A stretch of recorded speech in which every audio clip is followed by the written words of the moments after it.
안녕하세요. 저는 고등학교 졸업장 하나 쥐고 20살부터 억척스럽게 시장 바닥을 굴러 모은 돈으로 3층짜리 상가를 매입한 42살 여자입니다. 가방끈 짧고 무식하다며 제 돈으로 산 상가에서 절 쫓아내려던 명문대 출신 남편을 어떻게 맨몸으로 길거리에 나앉게 했는지 그 통쾌한 결말을 지금부터 말씀드릴게요. 그날은 유난히 하늘이 맑은 화요일 오후였어요. 저는 남편이 운영하는 제 상가 1층 브런치 카페에 이번 달 장부를 확인하려고 예고 없이 들렀습니다. 평소 같았으면 미리 전화를 했겠죠.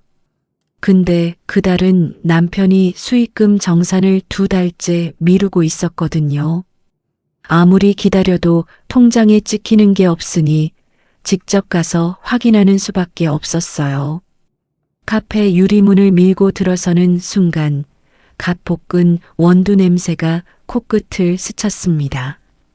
안쪽 좌석은 손님들로 거의 꽉 차 있었고 은은한 재즈 음악이 매장 전체에 깔려 있었죠.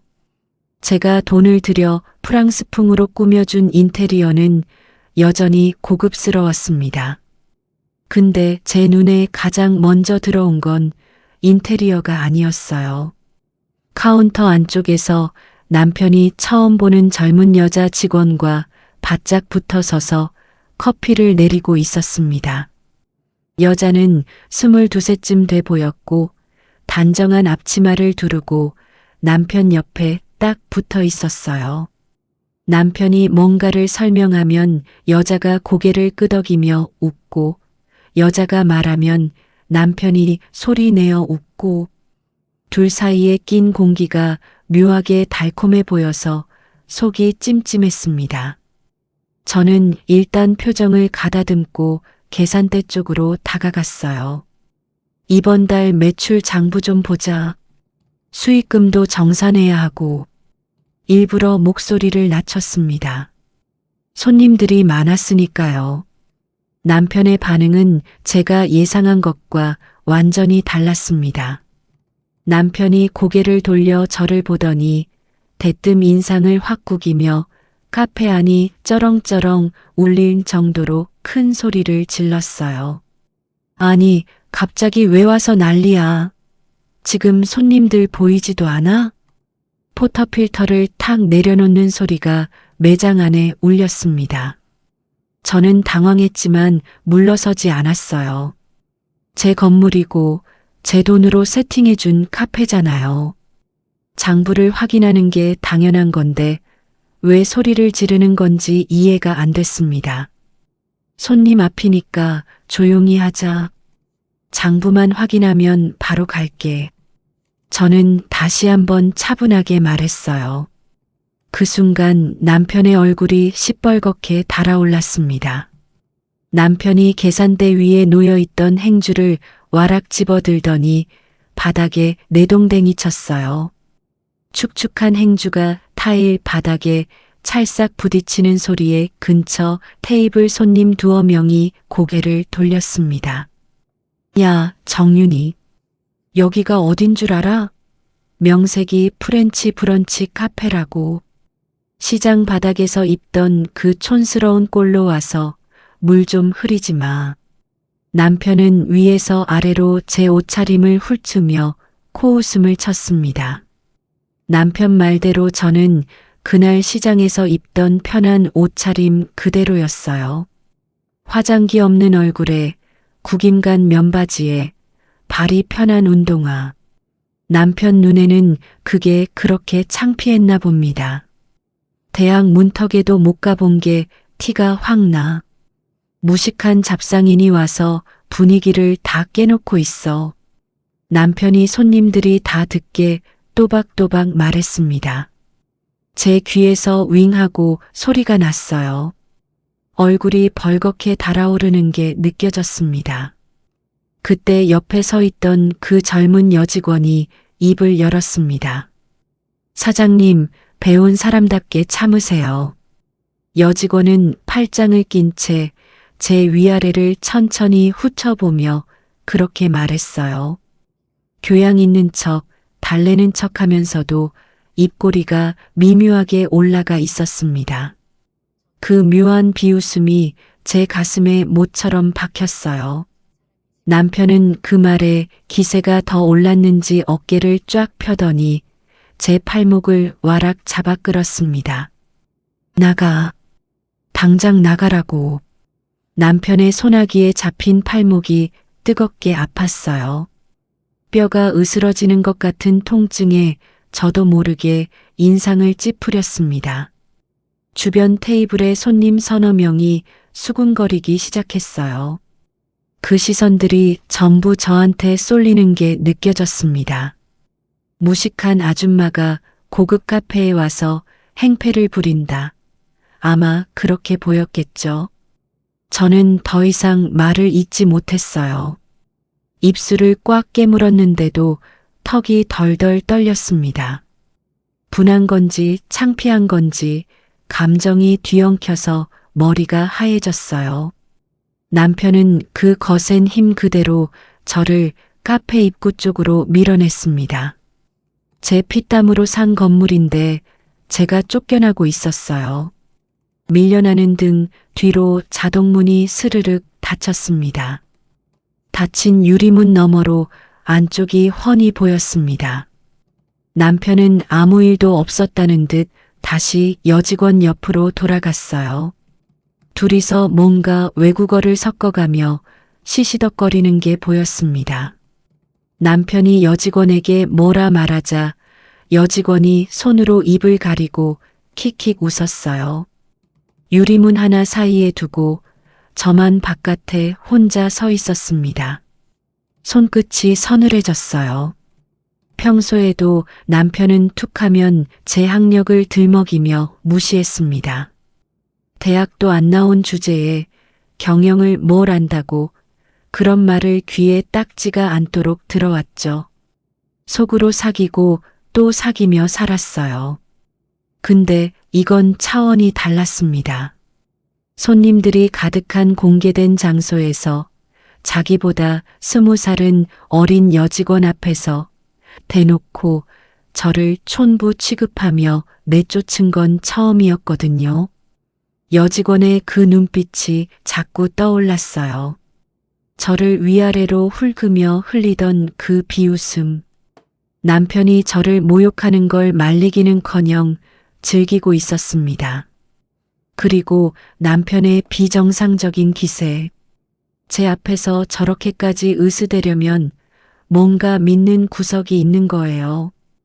그게 단순히 학벌 자랑 때문만은 아닌 것 같았습니다. 남편과 그 여직원 사이에서 단순한 짜증 이상의 수상한 기류가 흐르고 있었어요. 저는 제가 모은 돈으로 제 이름으로 산 건물 앞에서 초라하게 서 있었습니다. 무식하다는 이유 하나로요.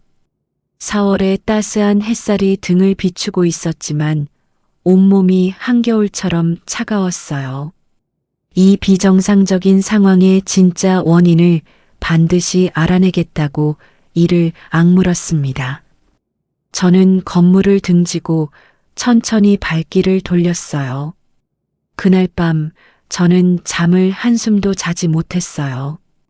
침대에 누워 천장만 멍하니 올려다보다가 결국 새벽 3시쯤 부엌으로 나와 물 한 잔을 따랐습니다. 차가운 물이 목을 타고 내려가는 감각이 또렷했어요. 정신이 맑아지자 카페에서 당한 굴욕보다 더 선명하게 떠오르는 것들이 있었습니다. 남편과 함께해온 지난 15년의 시간들이었어요. 저희 친정은 가난했습니다. 아버지는 제가 중학교 때 공장에서 허리를 다치셔서 일을 못하셨고 어머니 혼자 식당 설거지를 하며 저와 남동생을 키우셨어요. 고등학교 졸업식 날 저는 교복 주머니에 대학 원서를 넣어두고도 끝내 제출하지 못했습니다. 원서 접수비 10,000원이 없어서가 아니었어요. 합격해도 등록금을 낼 형편이 안 된다는 걸 알고 있었거든요. 졸업장을 받자마자 저는 남대문 시장으로 갔습니다. 새벽 4시에 일어나 도매상에서 옷을 떼어다가 좌판 위에 펼쳐놓고 목이 쉬도록 손님을 불렀어요. 겨울에는 손가락이 갈라져서 옷에 피가 묻었고 여름에는 아스팔트 열기에 발바닥이 부르텄습니다. 그렇게 새벽부터 밤까지 하루도 쉬지 않고 악착같이 돈을 모았어요. 21살부터 35까지 저의 20대와 30대 전부를 시장 바닥에 갈아 넣었습니다. 그 돈으로 35에 지금의 3층 꼬마 빌딩을 샀어요. 계약서에 제 이름 석자를 적을 때 손이 벌벌 떨렸습니다. 세상에 기댈 곳 하나 없던 저한테 이 건물은 그냥 부동산이 아니었어요. 제 청춘 전부를 맞바꾼 것이었죠. 남편을 만난 건 그 즈음이었습니다. 지인 소개로 선을 봤는데 남편은 첫 만남부터 자기가 명문대 경영학과를 나왔다는 얘기를 했어요. 말투가 부드럽고 아는 것도 많아 보였고 무엇보다 제가 고졸이라는 걸 알고도 괜찮다고 했습니다. 가방끈이 짧다는 게 늘 마음 한켠에 짐이었던 저한테 그 한마디가 얼마나 크게 들렸는지 몰라요. 결혼하고 나서야 남편의 진짜 사정을 알게 됐습니다. 명문대를 나온 건 맞았어요. 근데 그게 전부였습니다. 시댁은 남편이 대학 다닐 때 사업이 부도나서 이미 빚더미였고 남편은 졸업장 하나 달랑 들고 이 회사 저 회사를 전전하다 번번이 그만뒀어요. 능력이 없으니 어디서도 오래 버티지 못한 거죠. 남편은 입만 열면 고상한 사업을 하겠다고 했습니다. 수입 와인 사업을 하겠다. 프리미엄 식재료 유통을 하겠다. 외국 브랜드 한국 총판을 따오겠다. 말은 번지르르 했지만 결과는 늘 같았어요. 제가 시장에서 피 말려가며 모은 돈을 투자금이라며 가져갔고 몇 달 지나면 한 푼도 남기지 못하고 접었습니다. 그걸 서너 번은 반복했어요. 제가 이 일을 제기하면 남편의 대답은 한결같았습니다. 대학도 안 나온 내가 사업의 큰 그림을 어떻게 알겠어. 내가 하는 일에 참견하지 마. 이 말을 들을 때마다 저는 입을 다물었어요. 진짜로 제가 모르는 건가? 배운 사람의 세계는 다른 건가? 그런 생각에 주눅이 들었거든요. 돈을 몇 번이나 날리고도 남편의 자존심은 하늘을 찔렀습니다. 밖에서는 늘 뇌생남 행세를 했어요. 모임에 나가면 어려운 단어를 섞어가며 아는 척을 했고 사람들은 남편을 능력 있는 사람으로 봤습니다. 정작 그 모임비도 전부 제 주머니에서 나간 건데 말이에요. 어느 순간부터 남편은 저를 중요한 자리에 데려가지 않았어요. 처음에는 오늘 모임은 남자들끼리만 하는 거라고 했고 나중에는 아예 대놓고 말했습니다. 내가 가면 분위기가 안 맞아. 시장 냄새가 밴 사람이 그런 데 가면 서로 불편하잖아. 저는 그 말에 아무 대꾸도 하지 못했어요. 그래도 저는 남편의 길을 살려주고 싶었습니다.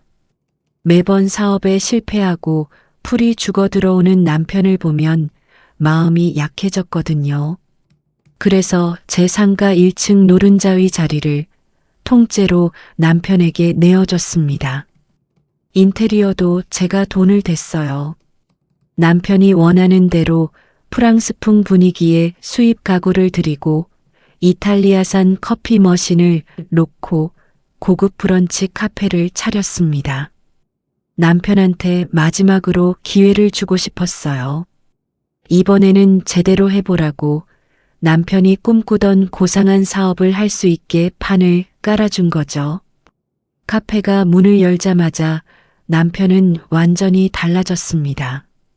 아내가 건물주라는 사실은 입 밖에도 안 꺼냈어요. 오히려 자기의 뛰어난 감각과 경영 지식으로 일군 매장이라며 동네방네 자랑하고 다녔습니다. 동네 사람들은 남편을 센스 있는 카페 사장으로 알았어요.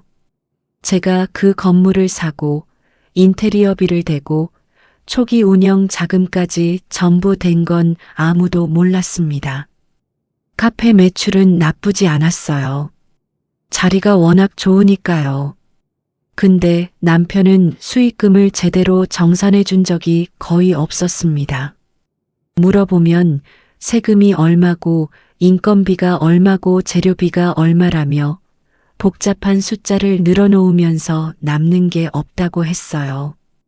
이런 건 경영을 배운 사람이 아니면 이해를 못해. 내가 숫자를 볼 줄 알아? 남편은 늘 이런 식이었습니다. 밖에서는 폼을 잡고 돈을 펑펑 쓰면서 제가 생활비 얘기를 꺼내면 얼굴을 구기며 짜증을 냈어요. 남편에게 저는 무식한 시장통 아줌마였고 돈줄이었고 필요할 때만 쓰는 존재였습니다. 이게 말이 돼요? 제 돈으로 산 건물에서 제 돈으로 차린 가게를 운영하면서 정작 저한테는 한 푼도 제대로 주지 않고 오히려 무식하다고 무시를 한 거예요. 저는 그 모순을 알면서도 참았습니다. 내 남편이니까, 내 가정이니까, 이 사람 길을 살려줘야 하니까. 그 책임감 하나로 학력 차별도 폭언도 묵묵히 삼켰어요.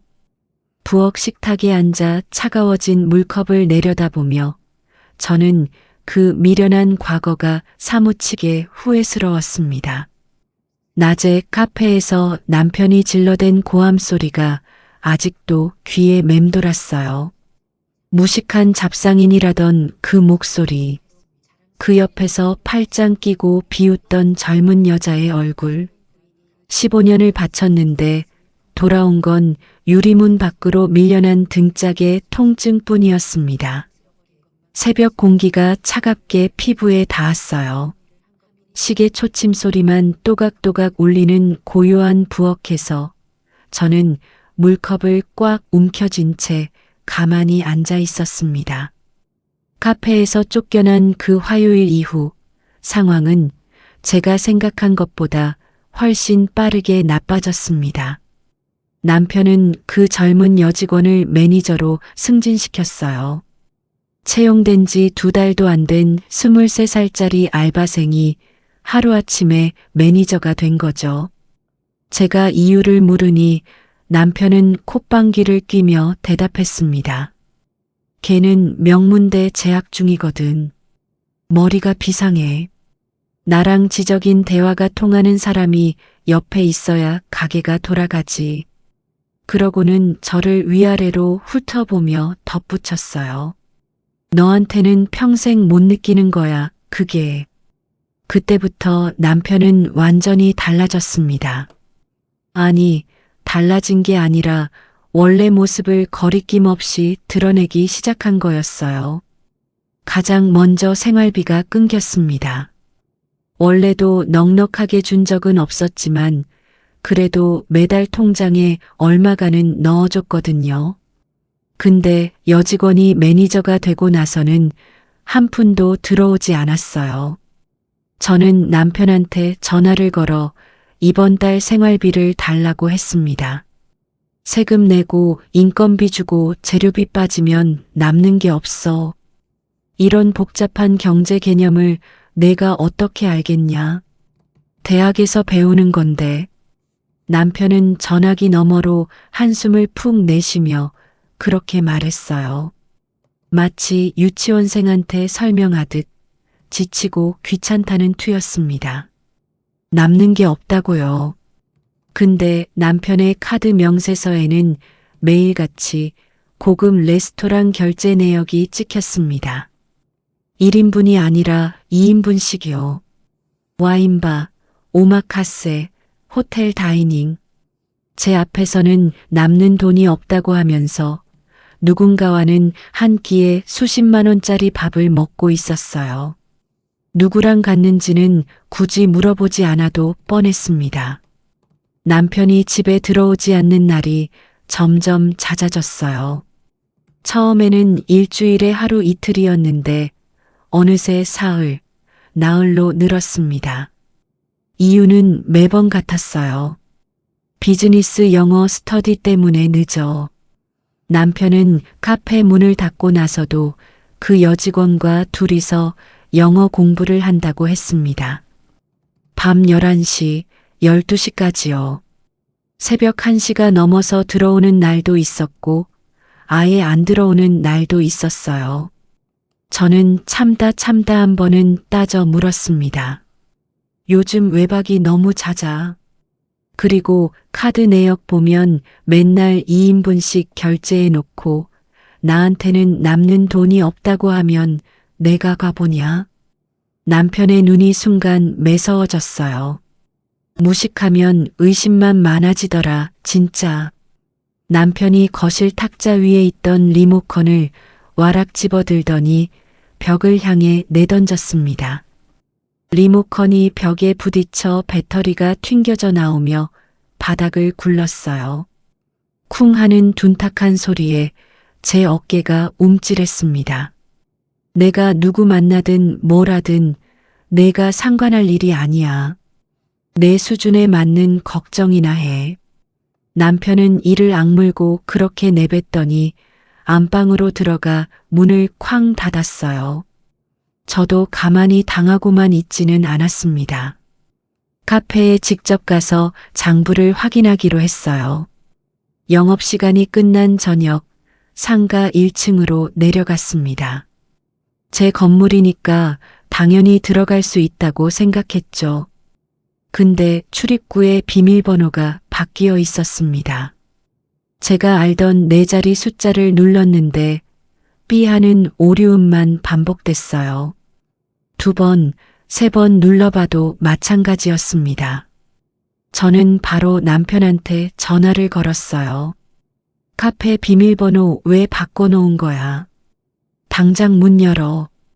장부에 숫자가 잔뜩 적혀 있으면 내가 읽을 수 있어? 고조리.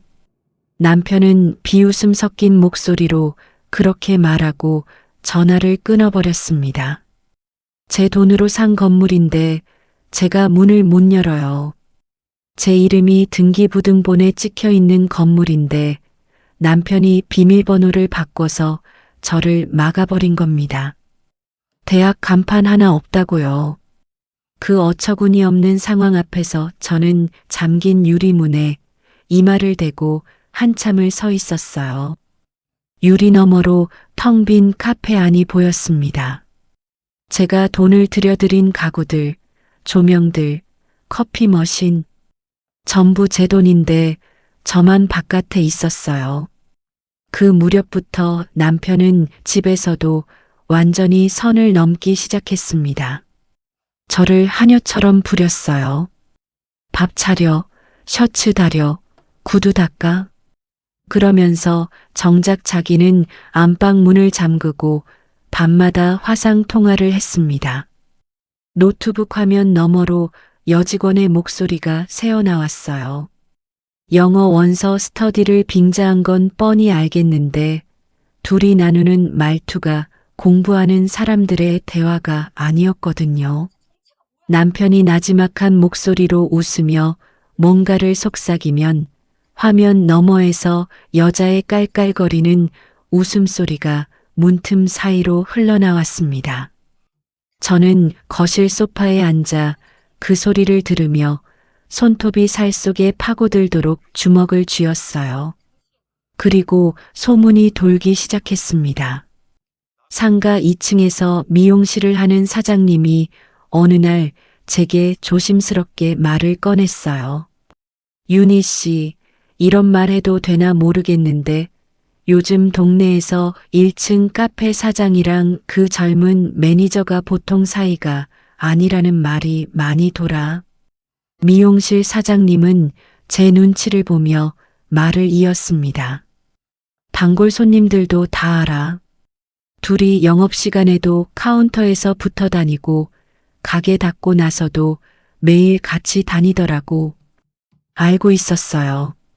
진작부터 알고 있었습니다. 근데 남의 입에서 직접 들으니까 제 속이 확 뒤집어지는 게 느껴졌어요. 귀에서 윙소리가 나면서 미용실 사장님의 얼굴이 흐릿하게 번졌습니다. 제가 청춘을 통째로 갈아서 산 상가가 지식인 행세하는 남편과 명문대생 내연녀의 놀이터가 돼버린 겁니다. 저는 고개를 숙이고 미용실을 나왔어요. 계단을 내려오는 발걸음이 천근만근이었습니다. 1층 카페 앞을 지나갈 때 유리문 너머가 보였습니다. 남편이 카운터 안쪽에서 여직원 어깨에 손을 얹고 뭔가를 가르쳐주는 신용을 하고 있었어요. 여직원은 남편을 올려다보며 환하게 웃고 있었습니다. 손님 두어 명이 앉아 있었는데 그 누구도 이상하게 여기지 않는 눈치였어요. 카페 사장과 매니저. 남들 눈에는 그냥 호흡이 잘 맞는 파트너로 보이겠죠. 진짜 건물주인 아내는 밖에서 유리문에 코를 박고 서 있는데 말이에요. 저는 고개를 돌리고 건물을 빠져나왔습니다. 4월에 바람이 불어왔지만 제 몸은 돌덩이처럼 무거웠어요. 참고 넘어가야 하나, 한 번만 더 참아야 하나. 그 생각이 머릿속을 맴돌았지만 이번에는 달랐습니다. 가슴 한가운데서 팽팽하게 부풀어 오르던 무언가가 더 이상 눌러지지 않았어요. 임계점이었습니다. 남편의 외박이 나흘째 이어지던 토요일 새벽이었습니다. 시계를 보니 새벽 3시 반이었어요. 저는 이불 속에서 뒤척이다 결국 눈을 떴습니다. 잠이 안 온 게 아니라 불길한 직감이 가슴팍을 눌러서 눈을 감을 수가 없었어요. 며칠째 집에 코빼기도 안 비치는 남편. 전화를 걸면 받지 않고 문자를 보내면 익십. 비즈니스 영어 스터디가 나흘짜리일 리가 없잖아요. 저는 이불을 걷어차고 일어났습니다. 옷장에서 아무 옷이나 꺼내 입고 현관문을 열고 나왔어요. 향할 곳은 하나였습니다. 상가 지하 주차장. 남편의 외제차가 그곳에 있었거든요. 새벽 공기가 살을 애는 듯 차가웠습니다. 지하 주차장으로 내려가는 경사로를 걸을 때 제 운동화 소리만 콘크리트 벽에 부딪혀 울렸어요. 형광등 불빛이 파르르 떨리는 주차장 안쪽에 남편의 검은 외제차가 서 있었습니다. 제가 번 돈으로 산 차예요. 남편 이름으로 등록해줬지만 한 푼도 보태지 않은 사람이 타고 다니는 차.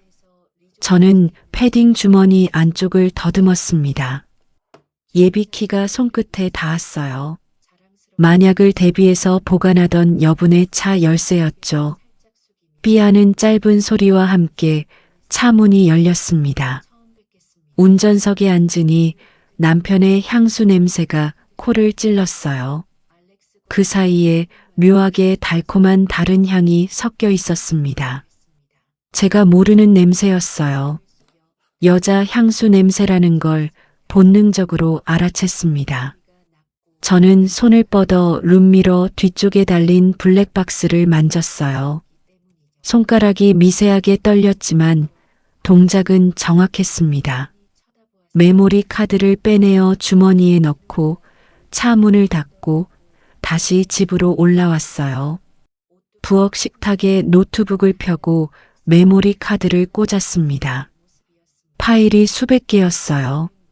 날짜 순으로 정렬된 주행 영상 폴더를 훑다가 전날 밤 녹화된 파일을 찾았습니다. 저는 심호흡을 한 번 하고 재생 버튼을 눌렀어요. 화면에는 어두운 도로가 펼쳐졌습니다. 남편이 운전하고 있었고 조수석에서 여자 목소리가 들렸어요. 그 여직원이었습니다. 둘의 대화가 차 안 마이크에 고스란히 녹음돼 있었어요. 자기야, 오늘 뭐 먹을까? 여직원이 남편을 자기야라고 불렀습니다. 자기가 먹고 싶은 거, 아, 저번에 갔던데 또 가자. 남편도 자연스럽게 자기야로 받았어요. 목소리가 달콤하게 녹아내리고 있었습니다. 저한테는 한 번도 써본 적 없는 말투였어요. 차가 어딘가에 멈춰 섰습니다. 화면에 낯선 오피스텔 지하 주차장이 보였어요. 저는 그 주소를 한 번도 들어본 적이 없었습니다. 엔진이 꺼지고 둘의 대화가 이어졌어요. 아, 근데 자기야. 오늘 가게에 그 아줌마 또 안 왔지? 여직원이 웃으며 물었습니다. 누구, 우리 마누라? 올 리가 있어? 비밀번호 바꿔놨잖아. 남편이 킥킥 웃었어요. 아이 진짜 저번에 왔을 때 그 꼴 봤어? 시장에서 막 뛰어온 것 같은 옷에 화장도 안 하고 그 카페에 어떻게 들어올 생각을 한 거야. 여직원이 깔깔 웃으며 말했습니다. 하여간 대학 근처에도 못 가본 사람이라 센스가 없어. 분위기 파악을 못해. 남편이 맞장구를 쳤어요. 제 손가락 끝이 서늘하게 식어갔습니다. 노트북 화면의 불빛이 어둠 속에서 제 얼굴을 비추고 있었지만 저는 눈도 깜빡이지 못한 채 영상에 빠져 있었어요. 둘의 대화는 점점 더 노골적으로 변했습니다. 근데 자기야, 그 아줌마 언제쯤 정리돼? 여직원이 목소리를 낮추며 물었어요. 남편이 한숨을 길게 내쉬더니 자신만만한 목소리로 대답했습니다. 내가 계획이 있어. 저 시장 바닥 출신의 멍청한 마누라를 완전히 질리게 만들 거야. 매일 무시하고 생활비 끊고 카페에도 못 들어오게 하면 제 발로 나가겠다고 하겠지. 그럼 끝이야. 와, 자기 진짜 머리 좋다. 여직원이 감탄하듯 말했어요. 당연하지. 나 명문대 나왔잖아. 남편이 으쓱하며 웃었습니다. 숨이 턱 막혔어요. 계획적이었던 겁니다. 남편이 저를 무시하고 생활비를 끊고 비밀번호를 바꾸고 집에서 하녀 취급한 게 전부 다 계산된 행동이었어요. 저를 질리게 만들어서 제 발로 이혼하게 만드는 게 목적이었던 거죠. 근데 진짜 충격은 그 다음이었습니다. 이혼하면 건물은 어떻게 되는 거야? 여직원이 물었어요. 남편의 목소리가 한 톤 낮아졌습니다. 그게 핵심이지. 걔가 고졸이잖아. 법이나 세금 같은 거 아무것도 몰라. 서류 몇 장 조작하면 그 멍청한 마누라는 뭐가 뭔지도 모르고 도장 찍을 거야. 그렇게 상가 넘기는 거지. 진짜? 그 3층 건물 전체를? 여직원의 목소리가 들떴어요. 그거 다 넘기고 나면 내 이름으로 해줄게. 자기한테 선물. 남편이 여직원의 손을 잡았는지 스르륵 하는 마찰음이 들렸습니다. 헐, 진짜? 사랑해 자기야. 영상이 끊겼습니다. 두 사람이 차에서 내린 뒤 오피스텔로 들어간 모양이었어요. 저는 노트북 화면을 멍하니 바라봤습니다. 화면은 이미 까만 정지 상태였는데 방금 들었던 대화가 귀에서 계속 돌고 있었어요. 멍청한 마누라. 서류 조작. 도장 찍게 만들고 건물 통째로 빼앗아서 내 연녀한테 선물. 15년이었어요. 15년 동안 이 남자의 길을 살려주겠다고 제 돈을 쏟아붓고 제 자존심을 짓밟히면서도 참아왔습니다. 시장 바닥에서 손가락이 갈라지고 발바닥이 부르틀 때까지 벌어서 산 건물을 이 남자는 무식한 아내를 속여서 통째로 빼앗을 생각을 하고 있었어요. 그것도 23살짜리 내연녀한테 선물로 주겠다고요. 제 심장이 멎는 것 같았습니다. 숨을 들이쉬어야 하는데 가슴이 돌덩이처럼 무거워서 공기가 들어오지 않았어요. 노트북 앞에 앉은 채로 온몸이 굳어버렸습니다. 얼마나 그렇게 있었는지 모르겠어요. 어느 순간 눈에서 눈물이 흘렀습니다. 소리 없이 뺨을 타고 턱 끝에서 뚝뚝 떨어졌어요. 식탁 위로 떨어진 눈물방울이 동그랗게 번졌습니다. 참으려 했는데 안 됐어요. 15년치 감정이 한꺼번에 터져 나오는 것 같았습니다. 어깨가 들썩이고 목구멍에서 신음 같은 소리가 새어나왔어요. 이를 악물어도 입술을 깨물어도 멈출 수가 없었습니다. 저는 의자에서 미끄러져 부엌 바닥에 주저앉았어요. 차가운 타일 바닥이 맨 무릎에 닿았습니다. 그 차가움이 오히려 생생하게 느껴졌어요. 두 손으로 얼굴을 감싸고 한참을 울었습니다. 소리 죽여 울다가 또 참다가 다시 울었어요. 얼마나 지났을까? 새벽 어둠 사이로 창문에 희미한 빛이 번지기 시작했습니다. 저는 손등으로 눈물을 거칠게 닦아냈어요. 한 번, 두 번, 세 번. 뺨 위에 눈물 자국이 쓸려나갈 때마다 머릿속이 맑아졌습니다. 울음이 멈추자 이상한 일이 벌어졌어요. 방금 전까지 가슴을 짓누르던 비참함과 억울함이 순식간에 사라졌습니다. 분노도 아니고 슬픔도 아닌 아무 감정도 느껴지지 않는 상태가 됐어요. 마치 뜨거운 물이 끓다가 한순간에 얼어붙은 것처럼 제 안의 모든 감정이 얼음장으로 변했습니다. 저는 바닥에서 천천히 일어났어요. 부엌 개수대 앞에 서서 찬물로 얼굴을 씻었습니다. 거울에 비친 제 눈이 텅 비어 있었어요. 눈물도 분노도 미련도 없는 눈. 그 순간 머릿속에 하나의 생각이 또렷하게 박혔습니다. 이 남자가 명문대 머리로 계획을 세웠다면 저는 시장 바닥에서 배운 방식으로 끝을 내겠다고요. 대학에서는 안 가르쳐 주는 게 하나 있거든요. 진짜 돈을 만져본 사람의 결단력이요. 저는 노트북으로 돌아가 블랙박스 영상 파일을 외장하드와 휴대폰에 각각 복사했습니다. 손끝이 더 이상 떨리지 않았어요. 해가 뜨자마자 저는 전화기를 들었습니다. 제일 먼저 연락한 사람은 부동산 김 소장이었어요. 시장통에서 옷 장사하던 시절부터 알고 지낸 사이였죠. 제가 꼬마 빌딩을 매입할 때도 김 소장이 발품을 팔아줬고 상가 관리에 문제가 생길 때마다 달려와 준 사람이었거든요. 소장님, 나 윤희예요. 지금 만날 수 있어요? 윤희 씨? 일요일 아침부터 무슨 일이야? 김 소장 목소리에 잠이 덜 깬 기운이 묻어 있었어요. 급해요. 1시간 안에 사무실로 갈게요.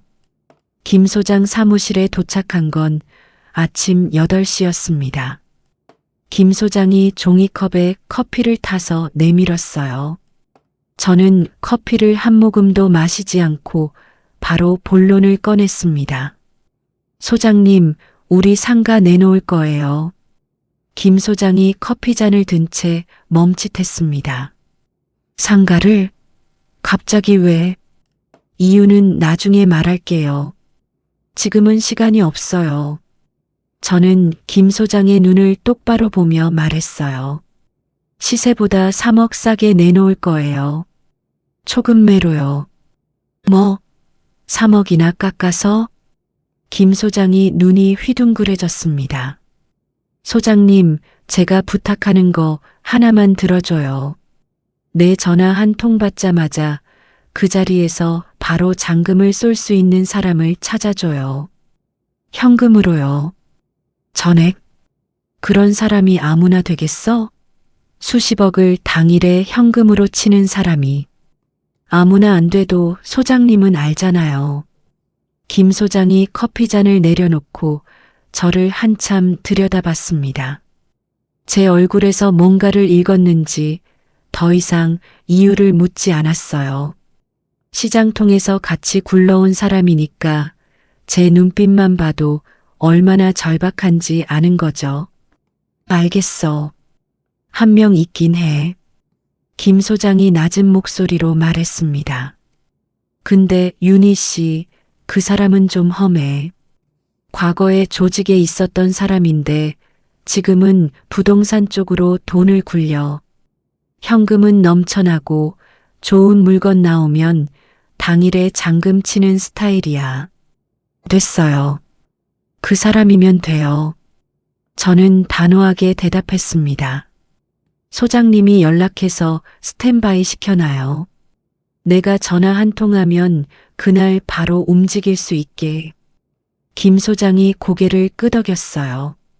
근데 윤희 씨, 그 사람한테 건물 넘어가면 기존 세입자한테 곱게 안 해. 그거 알지? 알아요. 저는 그 말에 표정 하나 바꾸지 않았습니다. 무식한 시장통 아줌마가 일 처리하는 게 어떤 건지 제대로 보여줄 거예요. 김 소장은 그날 오전 안에 매수자와 연락을 끝냈어요. 시세보다 3억이나 싼 금매 물건이라고 하니까 매수자 쪽에서 즉시 관심을 보였다더라고요. 윤희 씨 최종 전화 한 통이면 당일 송금 가능하다는 확인까지 받았습니다. 부동산 세팅을 마친 직후 저는 곧장 택시를 잡아 탔어요. 향한 곳은 이혼 전문 변호사 사무실이었습니다. 인터넷으로 미리 알아둔 곳이었어요. 일요일에도 상담을 받을 수 있는지 전날 밤에 확인해 뒀거든요. 변호사 사무실 문을 열고 들어가자 안경을 쓴 중년 여자 변호사가 저를 맞았습니다. 저는 인사를 건네자마자 가방에서 외장하드를 꺼냈어요. 여기 남편의 차량 블랙박스 녹음 파일이 있어요. 남편과 내 연녀의 불륜 대화가 전부 들어 있습니다. 변호사가 눈썹을 살짝 축혀 올렸습니다. 저는 거기서 멈추지 않았어요. 가방 안쪽 지퍼를 열어 서류 봉투를 하나 더 꺼냈습니다. 이건 카페 매출 관련 자료예요. 남편이 수익금을 제대로 정산하지 않은 흔적이 여기 다 있어요. 제 통장 내역이랑 대조하면 횡령 사실이 드러납니다.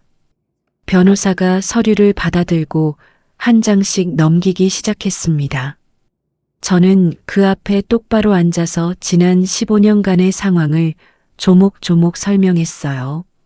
제 돈으로 산 건물인 것, 인테리어비와 운영 자금을 전부 제가 댄 것, 남편이 수익금을 빼돌린 것, 내연녀를 매니저로 앉혀놓고 불륜을 저지른 것, 블랙박스에서 건물을 토째로 빼앗겠다는 계획을 말한 것, 하나도 빠뜨리지 않았습니다.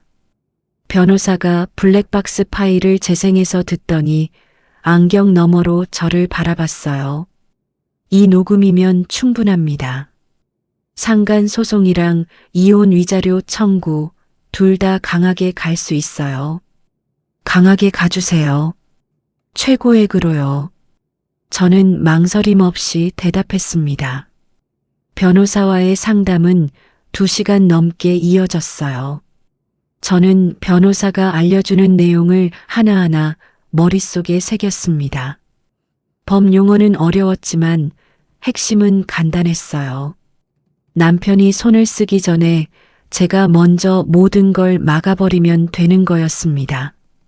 그날 오후 변호사는 제 이름으로 된 모든 재산을 남편이 건드리지 못하게 묶어뒀어요.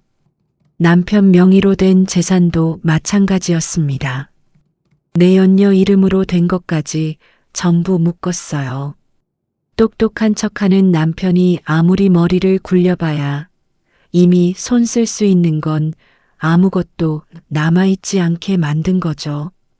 이혼 소송 서류, 상간 위자료 청구 소장, 남편이 카페에서 빼돌린 돈에 대한 청구까지.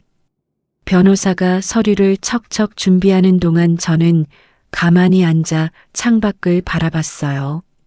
일요일 오후에 햇살이 유리창을 통해 비스듬히 들어오고 있었습니다. 마음이 고요했어요. 분노도 슬픔도 두려움도 없었습니다. 그냥 해야 할 일을 하고 있다는 감각만 있었어요. 변호사 사무실을 나선 건 해가 기울 무렵이었습니다. 24시간이 채 안 됐어요. 어젯밤 주차장에서 블랙박스를 뺀 시점부터 치면 하루도 안 되는 시간 안에 매수자 스탠바이, 재산 동결, 위자료 소송 준비, 남편의 권리금 주장을 원천 차단할 법적 장치까지 전부 끝낸 겁니다. 택시를 타고 집으로 돌아오는 길에 저는 차창 밖을 바라봤어요. 거리에 가로등이 하나둘 켜지고 있었습니다. 남편은 아마 지금쯤 내연녀와 어딘가에서 웃고 있겠죠. 무식한 마누라가 제 발로 나가게 만들겠다며 득이양양해하고 있을 거예요. 저는 가방 안에 들어있는 서류 뭉치를 손으로 꾹 눌러봤습니다. 묵직한 감촉이 손바닥에 전해졌어요. 내일 아침이면 끝이에요. 저는 차창에 비친 제 얼굴을 봤습니다. 입꼬리가 아주 천천히 올라가고 있었어요. 다음 날 아침 저는 옷장 앞에 섰습니다. 평소 같았으면 시장 갈 때 입던 편한 옷을 꺼냈겠죠. 근데 오늘은 달랐어요. 옷장 깊숙이 넣어뒀던 깔끔한 블라우스와 검은 바지를 꺼내 입었습니다. 구김 하나 없이 다려놓은 옷이었어요. 거울 앞에서 단추를 하나하나 잠그며 숨을 고르고 가방 안에 매매 계약서가 들어있는 서류 봉투를 확인했습니다. 가방 지퍼를 닫는 소리가 찰칵 울렸어요. 상가 1층 카페 앞에 도착한 건 오전 11시였습니다. 유리문 너머로 카페 안이 보였어요. 손님이 대여섯 명 앉아 있었고 카운터 안쪽에서 남편과 여직원이 나란히 서서 뭔가를 읽고 있었습니다. 영자 신문이었어요. 둘이서 머리를 맞대고 신문 기사를 가리키며 킥킥대는 게 유리 너머로 훤히 보였습니다. 저는 유리문을 밀고 들어갔어요. 당당하게 천천히. 문이 열리는 소리에 남편이 고개를 들었습니다. 저를 보자마자 얼굴이 구겨졌어요. 예상한 그대로였습니다. 야, 또 뭐야? 또 수준 떨어지게 물 흐리러 왔어? 남편이 카운터 너머로 소리를 질렀습니다. 옆에 서 있던 여직원이 한쪽 눈썹을 올리며 제 옷차림을 위아래로 훑쳤어요. 오늘은 깔끔하게 입고 왔으니까 뭐라 할 거리를 찾는 눈치였죠. 저는 카운터 앞까지 걸어가 조용히 입을 열었습니다. 월세가 석 달째 밀려 있어. 그것도 정산 안 할 거야? 목소리를 일부러 낮게 깔았어요. 남편의 눈에 불꽃이 튀었습니다. 야, 지금 손님들 앞에서 월세 타령이야? 무식하면 입이나 다물어. 남편이 카운터를 탁 치며 제 앞으로 성큼 다가왔어요. 남편의 턱이 바짝 올라가 있었습니다. 지난번처럼 저를 위협하려는 자세였죠. 카페 안에 손님 몇 명이 슬쩍 고개를 돌렸어요. 남편은 아랑곳하지 않고 목소리를 더 높였습니다. 난 배운 사람이랑 여기서 일하는 게 수준에 맞고 좋은데 멍청한 내가 정 불편하면 내가 내 건물에서 나가. 남편이 검지로 카페 문 쪽을 가리키며 윽박질렀어요. 내 건물이라고 했습니다. 제 이름으로 된 등기부등본이 있는 건물을 자기 건물이라고요. 그 순간이었어요. 평소에 저였다면 얼굴이 빨개지고 목소리가 떨리고 아무 말도 못하고 밀려났겠죠. 근데 그날의 저는 달랐습니다. 남편이 내 건물에서 나가라고 외치는 그 목소리가 귀에 닿았을 때 분노가 치밀어 오르기는커녕 속이 시원해지는 느낌이었어요. 드디어 저 입으로 그 말을 해줬구나. 제가 기다리던 한마디였거든요. 저는 환하게 웃었습니다. 입꼬리를 올리고 눈까지 웃는 아주 여유로운 미소였어요. 남편이 한순간 어리둥절한 표정을 지었습니다. 예상 밖의 반응이었으니까요. 알겠어. 내 말이 맞아. 저는 부드러운 목소리로 대답했어요. 내가 너무 무식해서 못 버티겠으니까 당장 나가줄게. 남편의 입꼬리가 슬쩍 올라갔습니다. 옆에 서 있던 여직원도 코웃음을 쳤어요. 둘 다 제가 꼬리를 내리고 물러나는 거라고 생각한 게 뻔했습니다. 저는 남편과 여직원이 비웃는 그 찰나에 가방에서 전화기를 꺼냈어요. 김 소장 번호를 눌렀습니다. 신호음이 2번 울리고 김 소장이 받았어요. 소장님, 나 윤이에요. 저는 남편의 눈을 똑바로 보며 말했습니다. 방금 나간다고 약속했어요. 지금 당장 도장 찍겠습니다. 건물 넘기세요. 카페 안이 조용해졌어요. 남편의 비웃음이 서서히 사라지고 얼굴에 물음표가 떠올랐습니다. 뭔 소리야 지금. 저는 대답하지 않았어요. 전화를 끊고 가방에 전화기를 넣었습니다. 그리고 카운터 앞 의자에 가만히 앉았어요. 다리를 꼬고 두 손을 무릎 위에 가지런히 올려놓고 기다렸습니다. 남편이 뭐라 소리를 질렀지만 저는 듣지 않았어요. 여직원이 뭐라 수군거렸지만 관심 없었습니다. 저는 그냥 카페 안의 풍경을 천천히 둘러봤어요. 제 돈으로 들인 프랑스풍 조명, 수입 원목 테이블, 이탈리아산 커피 머신.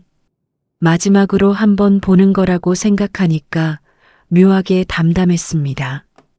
전화를 끊은 지 채 10분이 안 됐을 때 제 전화기가 울렸어요. 김 소장이었습니다. 윤희 씨, 입금 완료됐어. 통장 확인해봐. 저는 은행 앱을 열었습니다.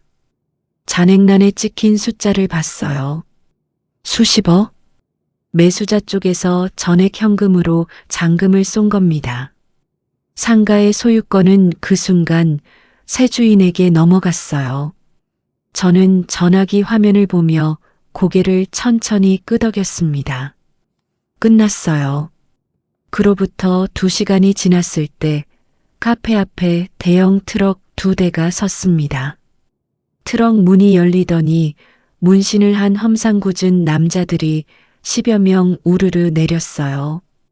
전부 검은 옷에 장갑을 끼고 있었습니다. 용역업체 소장으로 보이는 덩치 큰 남자가 카페 유리문을 확 밀고 들어왔어요. 여기 브런치 카페 사장 누구야? 우렁찬 목소리가 카페 안을 가득 채웠습니다.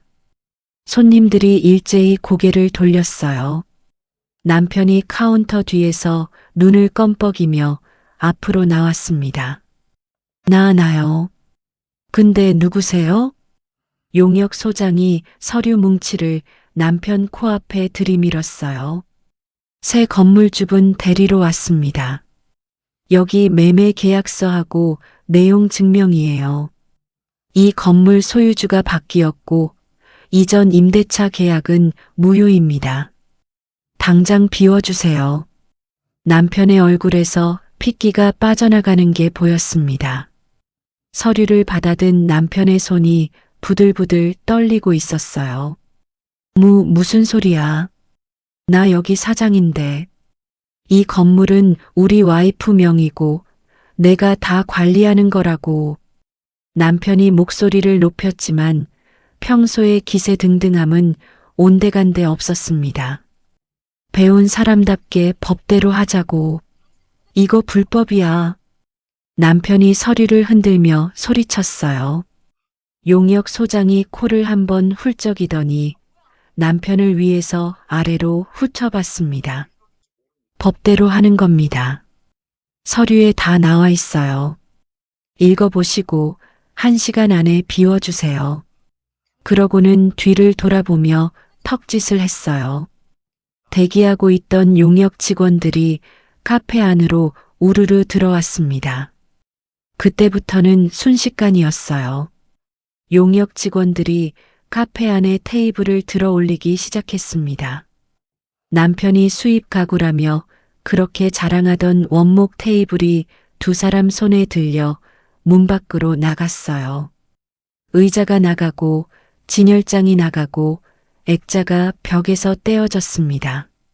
사기 찻잔들이 담긴 상자가 바닥에 내려지며 발그락 소리를 냈어요. 남편이 그토록 아끼던 이탈리아산 커피 머신을 용역 직원 2명이 들어서 트럭 쪽으로 옮기는 걸 보고 남편이 미친 듯이 달려들었습니다.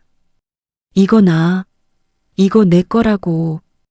용역 직원이 남편의 손을 툭 쳐내며 멈추지 않았어요. 카페 안에 있던 손님들이 허둥지둥 밖으로 빠져나갔습니다. 난리가 난 거죠. 영업 중이던 고급 브런치 카페의 집기들이 한여름 햇볕 아래 길거리에 줄줄이 나앉기 시작했어요. 아까까지 프랑스풍 인테리어로 근사하게 빛나던 것들이 보도블록 위에 아무렇게나 쌓이니까 그냥 고물이었습니다. 여직원이 안쪽에서 비명을 지르며 가방을 챙겨 뛰쳐나왔어요. 앞치마도 벗지 못한 채 얼굴이 하얗게 질려서 카페 밖으로 빠져나갔습니다. 남편은 사시나무처럼 떨리는 손으로 제게 전화를 걸기 시작했어요. 1통, 2통, 3통. 저는 받지 않았습니다. 5통, 10통, 20통. 전화기 화면에 남편 이름이 미친 듯이 깜빡거렸지만 저는 가만히 차 안에 앉아 있었어요. 32통째 전화가 울렸을 때 저는 차에서 내렸습니다. 카페 앞 인도에 가구며 집기가 산더미처럼 쌓여 있었어요. 한여름 오후에 뜨거운 햇살이 내리쬐는 보도블록 위에 남편이 서 있었습니다. 셔츠가 땀으로 흠뻑 젖어 등에 달라붙어 있었고 머리카락은 이마에 눌어붙어 있었어요. 아침까지만 해도 폼 잡고 영자신문을 읽던 사람의 꼴이 아니었습니다. 저는 남편 앞에 천천히 멈춰 섰어요. 남편이 저를 보자마자 달려들듯 다가왔습니다. 야, 이게 무슨 짓이야? 미쳤어? 남편 목소리가 갈라져 있었어요. 저는 아무 말 없이 가방을 열었습니다. 서류 봉투 2개를 꺼내 남편의 얼굴 앞에 가차없이 집어던졌어요. 서류가 남편의 가슴팍에 부딪히고 바닥으로 흩어졌습니다. 거기 위에 거는 새 등기부등본이야. 내가 그렇게 내 건물이라고 우기던 이 상가, 이제 소유주가 바뀌었어. 밑에 거는 읽어봐. 내 이름이랑 내 그 똑똑한 매니저 이름이 나란히 찍혀 있을 거야. 저는 또박또박 말했습니다. 상간 소송이랑 이혼 위자료 청구 소장이야. 남편이 바닥에 흩어진 서류를 허겁지겁 주워들었어요. 등기부등본을 펼친 남편의 눈동자가 좌우로 미친 듯이 흔들렸습니다.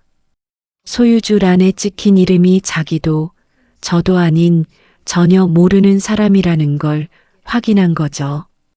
이게 아니 건물을 판 거야? 너 지금 진짜로? 남편의 목소리가 쥐어짜듯 나왔어요. 응. 무식한 시장 아줌마가 머리 좀 굴려봤어. 저는 남편을 내려다보며 말했습니다. 내가 불편하면 나가라고 해서 아주 좋은 가격에 팔고 나가는 길이야. 권리금 한 푼 없이 쫓겨난 거 축하해. 남편의 다리에서 힘이 빠지는 게 눈에 보였어요. 무릎이 꺾이더니 집기가 쌓인 보도블록 위에 털썩 주저앉았습니다. 등기부등본을 쥔 손이 바들바들 떨리고 있었어요.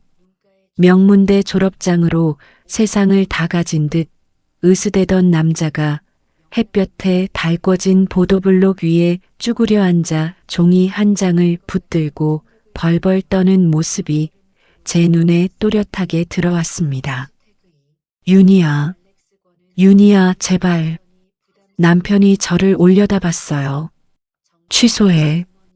매각 취소할 수 있잖아. 제발 부탁이야. 내가 잘못했어.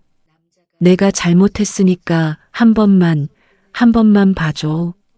남편이 제 바지 단을 잡으려고 손을 뻗었습니다. 아까까지 무식하다, 멍청하다. 내가 내 건물에서 나가라고 윽박지르던 입에서 제발이라는 말이 나왔어요. 저는 한 발짝 뒤로 물러섰습니다. 남편의 손이 허공을 잡았어요. 저는 그 손을 그 얼굴을 위에서 아래로 천천히 내려다봤습니다. 벌레 한 마리를 보는 것 같았어요. 15년 동안 내가 나한테 한 말 기억나? 무식하다, 멍청하다, 시장 냄새 난다, 대학도 안 나온 주제에. 저는 차가운 목소리로 말했습니다. 근데 그 무식한 여자 전화 한 통에 내 인생이 통째로 날아간 거야. 명문대에서 그것도 안 가르쳐줬어? 남편이 울음을 터뜨렸습니다. 길바닥에 무릎을 꿇고 짐승처럼 울부짖었어요. 잘못했어. 잘못했다고. 제발, 제발. 콧물과 침이 범벅이 된 얼굴로 매달리는 꼴이 평소에 점잖은 척 뇌생남 행세를 하던 사람이라고는 믿기지 않았습니다. 저는 돌아섰어요. 뒤에서 남편이 울부짖는 소리가 들렸지만 발걸음을 멈추지 않았습니다. 그때 시야 끝에 여직원이 보였어요. 카페 건너편 인도에서 가방을 끌어안고 서성이며 상황을 지켜보고 있었습니다.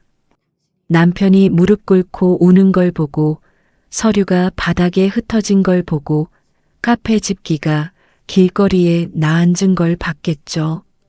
자기한테 건물을 선물해 주겠다던 남자가 빈털터리가 됐다는 걸 깨달은 거예요.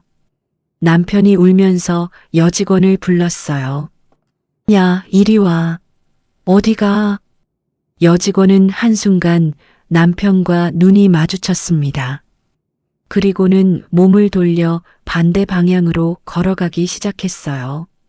처음에는 빠른 걸음이었는데 금방 뛰기 시작했습니다.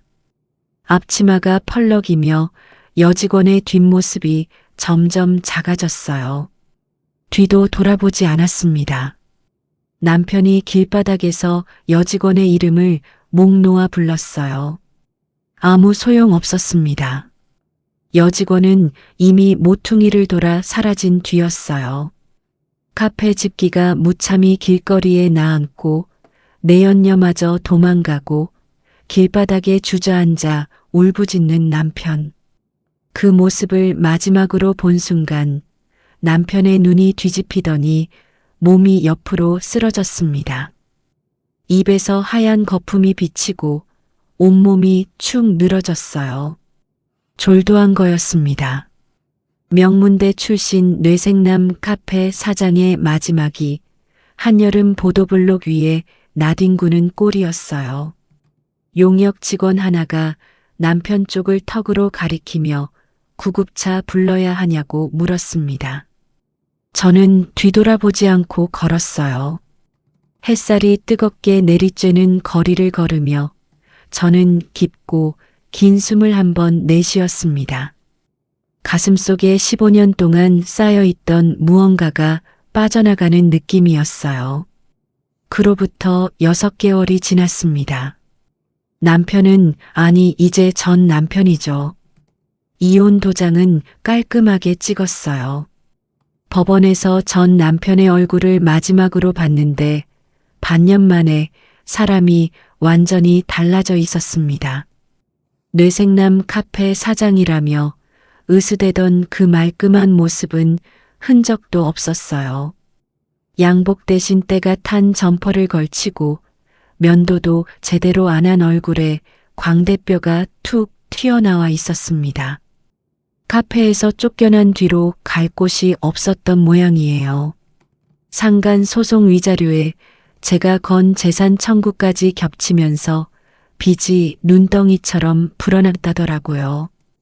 지금은 건설 현장을 전전하며 막노동을 하고 있다는 소식을 김 소장이 전해줬어요. 명문대 졸업장이 삽질을 대신 해주지는 못하나 봅니다. 여직원은 그날 모퉁이를 돌아 사라진 뒤로 소식이 끊겼어요. 건물을 선물 받겠다며 자기야를 외치던 23살 명문대생은 정작 돈줄이 마르니까 한치의 망설임도 없이 내뺐죠. 전 남편이 위자료 소송에서 그 여직원 목까지 물어내고 있다는 얘기를 들었을 때 저는 아무 감정도 들지 않았어요. 그 사람이 왜 그랬는지는 모르겠습니다. 알고 싶지도 않고요. 상가 매각 대금은 고스란히 제 통장에 있었습니다. 수십억의 현금이요. 시장 바닥에서 손가락이 갈라지고 발바닥이 부르틀 때까지 벌어서 지은 건물이었으니 그 값이 온전히 제게 돌아온 건 당연한 거였어요. 이혼 절차가 마무리된 날 저는 집에 돌아와 거실 소파에 한참을 앉아 있었습니다. 조용했어요. 남편의 잔소리도 안방에서 새어나오던 화상 통화 소리도 무식하다는 폭언도 없는 고요한 집이었습니다. 그 정막이 처음에는 좀 낯설었어요. 15년 동안 누군가에게 시달리는 게 일상이었으니까요. 근데 열흘쯤 지나니까 그 고요함이 좋아졌습니다. 아침에 눈을 뜨면 아무도 저를 무시하지 않았어요. 밥을 차리라는 사람도, 구두를 닦으라는 사람도, 대학도 안 나온 주제라고 비아냥거리는 사람도 없었습니다. 혼자 마시는 아침 커피가 그렇게 맛있을 줄 몰랐어요. 조용한 부엌에서 따뜻한 머그잔을 두 손으로 감싸고 창밖을 바라보는 시간이 15년 만에 처음 느끼는 평화였습니다. 이혼하고 2달 뒤 저는 여권을 만들었어요. 태어나서 처음이었습니다. 시장에서 장사할 때는 하루도 쉴 수가 없었고 결혼하고 나서는 남편 뒷바라지 하느라 여행은 꿈도 못 꿨거든요. 여권 사진을 찍으러 간 날 사진관 거울에 비친 제 얼굴이 낯설었어요. 주름이 늘었고 볼살은 빠졌지만 눈빛이 달라져 있었습니다. 쫓기듯 살던 사람의 눈이 아니라 제 발로 서 있는 사람의 눈이었어요. 첫 여행지는 제주도였습니다. 비행기를 타본 적이 거의 없었거든요. 공항에서 탑승 게이트를 찾아 두리번거리는 제가 우습기도 했지만 창가 좌석에 앉아 구름 아래로 펼쳐진 바다를 내려다봤을 때 코끝이 찡했어요. 42살에 처음으로 나를 위해 쓰는 돈이었습니다. 남편기 살려주겠다고 퍼주는 돈이 아니라 오롯이 저만을 위한 돈이요. 제주도에서 돌아온 뒤에는 좀 더 먼 곳으로 갔어요. 동남아 바닷가에서 선베드에 누워 파도 소리를 들었습니다. 촉촉한 바람이 피부를 스칠 때 저는 눈을 감고 가만히 생각했어요. 20대의 시장 바닥에서 새벽부터 밤까지 뛰어다니던 그 여자가 지금 여기 42살에 이렇게 누워 있다는 게 실감이 나지 않았습니다. 요즘 저는 하고 싶었던 것들을 하나씩 해보고 있어요. 수영을 배우기 시작했고 요리 수업도 다니고 있습니다. 대학은 여전히 안 나왔지만 그게 더 이상 부끄럽지 않아요. 학벌이 없어도 제 손으로 건물을 살 수 있었고 학벌이 없어도 제 인생을 지킬 수 있었으니까요. 가끔 시장통 시절이 떠오를 때가 있어요. 새벽 4시에 일어나 도매상으로 뛰어가던 길, 겨울바람에 손가락이 갈라져서 옷에 피가 묻던 날들. 그때의 저한테 말해주고 싶습니다. 내가 흘린 땀은 하나도 헛되지 않았다고요. 명문대 졸업장이 사람의 가치를 정하는 게 아니었어요. 학벌이 높다고 인간이 되는 것도 아니었고요. 15년을 바쳐서야 깨달은 거지만 결국 세상에서 가장 확실하게 내 편인 건 남에게 기대지 않고 온전히 내 힘으로 만든 것들이었습니다. 대학 간판이 아니라 제 두 손으로 번 돈이 저를 지켜줬어요. 혹시 지금 누군가의 무시와 폭언 속에서 참고 계신 분이 있다면 이 한마디만 드리고 싶어요. 당신의 가치를 남의 잣대로 깎아내리게 두지 마세요. 당신이 흘린 땀의 무게는 그 어떤 졸업장보다 무겁습니다. 긴 이야기 들어주셔서 감사합니다. 여러분도 늘 건강하시고 행복하세요.